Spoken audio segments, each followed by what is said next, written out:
Hello guys, নমস্কার সবাইকে। কেমন আছো তোমরা সবাই? আমি ববিতা, আমার চ্যানেলে নতুন একটা ভিডিওতে সবাইকে ওয়েলকাম। আমরা কিন্তু সবাই জানি কালী পুজো মানে আলোকসজ্জা, চারদিকে আলোয় আলো, সেটা বাড়িতে হোক মন্দিরে মণ্ডপে। তাই যাই হোক, আমরাও বেরিয়ে পড়েছি আলোকসজ্জা দেখতে। এবার যাচ্ছি আমরা ঠাকুর দেখতে বেরিয়ে পড়েছি, আমি, আমার ছেলে আর আমার যা আর আমার জায়ের মেয়ে। তো দেখো, আমরা কিন্তু প্রথমেই চলে গেছিলাম, টোটোতে করে গেছি। তো প্রথমেই চলে গেছিলাম আমরা জলপাইগুড়ি নবারুণ ক্লাবে।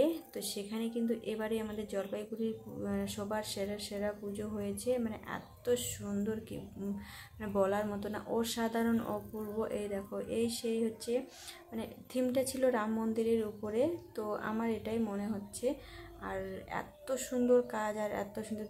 তো দুঃখ একটাই বন্ধুরা, তোমাদের সঙ্গে সেরকমভাবে ভিডিওটা শেয়ার করতে পারিনি। এটাই কারণ যে ভিডিওগুলো একটাও হচ্ছে সেরকমভাবে মানে শ্যুট করা হয়নি। আর যখন আমরা গেছিলাম তখন কিন্তু অতটাও ভিড় ছিল না মোটামুটি। আর এই হচ্ছে মহাদেব, যেটা হচ্ছে রামচন্দ্র প্রতিষ্ঠা করেছিলেন, পুজো করেছিলেন এই সেই মহাদেব। আর পিছনে দেখো স্বয়ং রাম, জয় শ্রীরাম। আর এই হচ্ছে শিলা, ভাসমান শিলা, যে শিলা হচ্ছে রাম নামে পরিচিত। তো আমাদের জলপাইগুড়িতে এবার কিন্তু এটাই পুজো সেরা হয়েছে। এত সুন্দর অসাধারণ কাজ, মানে থিমটা ছিল এবারে পুজোর।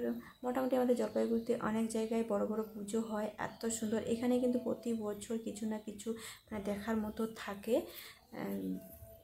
মানে পুজোর প্যান্ডেল। তো আমরা কিন্তু প্রথমেই টোটো ধরে এখানে এসেছিলাম। আসার পরে এই দেখো, তো তোমাদের সঙ্গে যতটুকু পেরেছি আমি শেয়ার করেছি। আরে দেখো, আমরা কিন্তু বেরিয়েও পড়েছি বাইরে। তো চলো এবার আমরা যাব দাদাভাই ক্লাবে। সেখানেও কিন্তু ভীষণ সুন্দর পুজোর প্যান্ডেল হয়, মানে অসাধারণ। তোমরা শুধু দেখতে থাকো আমার সাথে। তো ঠিক আমার মনে নেই এটা কোথায়, কিন্তু এখানেও প্রচুর ভিড় ছিল। আর এখানে মাকে তো অপূর্ব লাগতেছে। দেখো, মা তো মাই হয় বলো, মানে এত সুন্দর লাগতেছে মাকে। দেখো তোমরা, মানে পুরো কাচের তৈরি মার এখানকার থিমটা ছিল কাচের উপরেই, মানে এত সুন্দর। তো এখানেও কিন্তু প্রতি বছর পুজোর প্যান্ডেল, কালী পুজোর প্যান্ডেল ভালো হয়, মানে অসাধারণ কাজ, এত সুন্দর। আর ওই যে বললাম, হ্যাঁ বন্ধুরা, ঠিকই বলেছি আমি, এটা কিন্তু দাদাভাই ক্লাব। তো এটা বেরিয়ে আসার পর তোমাদের সঙ্গে শেয়ার করছি দাদাভাই ক্লাবে। এই দেখো, দাদাভাই ক্লাব থেকে বেরিয়ে আসার পরে এখানে রাস্তার মধ্যে দেখি চোখ আটকে গেল। তারপরে কিন্তু এসেছি আমরা হচ্ছে নেতাজি মডার্ন ক্লাবে। দেখি তোমরা বুঝতে পারতেছো। তো ওখান থেকে কিন্তু ওই বললাম জলপাইগুড়ি নবারুণ আর দাদাভাই ক্লাবে, ওটা দুটো পাশাপাশি। তো সেখান থেকে আমরা একবারে চলে এসেছি দেখো হচ্ছে বাস স্ট্যান্ডে নেতাজি মডার্ন ক্লাবে। তো এখানেও কিন্তু অপূর্ব অসাধারণ লাগতেছে। আর আমরা আজকে কিন্তু এসেছিলাম একটু তাড়াতাড়ি, এখন ওই 6টার মতো হয়তো বাজে, বাকি 6টাও বাজেনি। তো একটু তাড়াতাড়ি এসেছিলাম, অতটাও ভিড় ছিল না। আর এখানকার থিমটা তো অসাধারণ, মানে কী বলবো তোমাদের, ফেলে দেওয়া জিনিস দিয়ে এত সুন্দর মানে পুজোর প্যান্ডেল হয়, মানে না দেখলে বুঝতে পারতাম না এখানে না সেটা। এখানে একটা ছোট্ট কুটির ছনের ঘর, মানে পোয়ালের। দেখো, এটা যে পোয়াল দিয়ে বানানো ছিল, আর পুরো 4-5টা পাখির বাসা, মানে অসাধারণ পুজোর কাজ।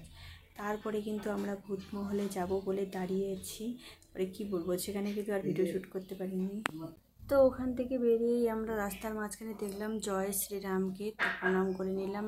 আর ওই যে বললাম কালী পুজো মানে চারদিকে আলোকসজ্জা দেখতে দেখতে আমরা কিন্তু চলে আসলাম মাসকলাই বাড়ি পুজোর প্যান্ডেলে। তো এখানেও কিন্তু অসাধারণ পুজোর প্যান্ডেল হয়েছিল, মানে যে কটা আমরা দেখেছি মানে অসাধারণ। আর তোমরা এর মধ্যে কোন কোন পুজোর প্যান্ডেলে ঘুরেছো দেখেছো অবশ্যই কমেন্টে জানিও। এখানে হচ্ছে ফাংশনও হচ্ছে, গান হচ্ছে। তো আমরা কিন্তু লাইনে দাঁড়িয়ে পড়লাম, লাইনে দাঁড়িয়ে ভিড়ের মধ্যে আমরাও ভিতরে প্রবেশ করলাম। আর এখানকারও কাজ কিন্তু অসাধারণ ছিল, পুজোর প্যান্ডেলের কাজ। তো এখানে এসে মাকে দেখে পুরো মুগ্ধ হয়ে গেছি। এখানকার মা তো অসাধারণ ছিল, মায়ের মুখটা। আর পুজোর প্যান্ডেল থেকে বের হয়ে পিছন দিকে দেখি, এদিক দিয়ে বার হয়ে যাওয়ার সময় দেখি এখানে একটা ছোট্ট মতো মেলা বসেছে। তো আমরাও মেলায় ঘুরে ফিরে আবারও আলোকসজ্জা দেখতে দেখতে বাড়ির দিকে রওনা দিয়ে দিলাম। তো এরপরে আমরা কিন্তু যাচ্ছি আমাদের বাড়ির পাশে হচ্ছে জলপাইগুড়ি এসি কলেজ। তো এসি কলেজের মাঠে এখানেও কিন্তু প্রতি বছর খুব সুন্দর পূজার প্যান্ডেল হয়। তো চলো দেখো, আমরাও কিন্তু প্রবেশ করলাম হচ্ছে এসি কলেজের মাঠে। তো এখানেও মোটামুটি ভালো ভিড় ছিল। আর কালকে কিন্তু আজকের থেকেও বেশি ভিড় ছিল। এই দেখো, তো এসি গ্যালারিও কিন্তু অসাধারণ। তো তোমাদেরকে কাছে গিয়ে আমি দেখাচ্ছি তোমাদেরকে।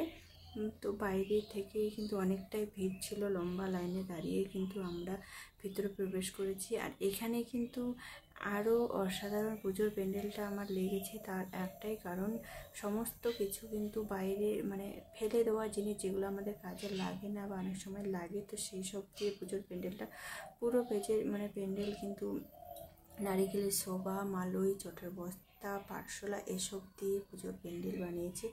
আর এখানে মাকে দেখে তো অসাধারণ লাগতেছে। তো মার চারপাশে দেখো এইগুলো কিন্তু পাটশোলা দিয়ে বানানো, পুরো কিন্তু ওই যে বললাম নারিকেলের মানে শোভার, নারিকেলের মালই, তো সেসব দিয়ে মানে পুরো প্যান্ডেলটা কিন্তু করা অসাধারণ। মানে ফেলে দেওয়া জিনিসও যে এতটা মূল্য হয়ে যায়, কখনো কখনো এতটা মানে অসাধারণ হয়। তো এখানে দেখো কত গাছের ছাল দিয়েও কিন্তু বানিয়েছে, এবারে সব কিছু। বন্ধুরা, তোমরা কমেন্টে বলতে ভুলো না যে তোমরা এর মধ্যে কোন কোন পুজোর প্যান্ডেলে এসেছো, আর আমার দেখানো সব থেকে পুজোর প্যান্ডেল মানে কোনটা বেশি তোমাদের ভালো লেগেছে অবশ্যই কমেন্ট